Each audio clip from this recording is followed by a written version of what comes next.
চোখ আটকে যাওয়ার মতো সিরামিক্স কালেকশন থাকছে এবারে পর্বে। এই যে হোয়াইট কালার সেটটি দেখছেন, এটা প্রাইস রেঞ্জ হচ্ছে কি 1000 টাকা। এই কেটলি সেটগুলো এবং কাপ সেটগুলো খুবই সুন্দর, এগুলো শাইন পুকুরের একদম প্লেন হোয়াইট কালার সেটগুলো।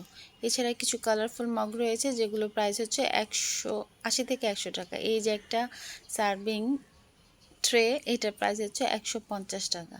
এগুলো খুব রিজনেবল প্রাইস। এবং এইখানে কালারফুল কিছু কাপ পিস রয়েছে যেগুলো আপনারা সেট নিতে গেলে 6টা কাপ 6টা পিস প্রাইস পড়বে হচ্ছে গিয়ে 1000 টাকা। এটার প্রাইসও 150 টাকা। আর এটার পাশে যে বাটিগুলো দেখছেন, এগুলো এই যে বাটি, কালারফুল বাটিগুলো সিঙ্গেল পিসও নিতে পারেন, চাইলে আপনারা 6টি করে সেট মিলিয়েও নিতে পারেন। প্রাইস পড়বে হচ্ছে 60 টাকা করে। এখানে ডিফারেন্ট শেপের ডিফারেন্ট বাটি রয়েছে, বিভিন্ন কালারেরও বাটি রয়েছে। আর এই কালেকশনগুলো আপনাদেরকে নিতে হলে আসতে হবে খিলগাঁও তালতলা মার্কেট। আর মার্কেটের পাশে রয়েছে অনেকগুলো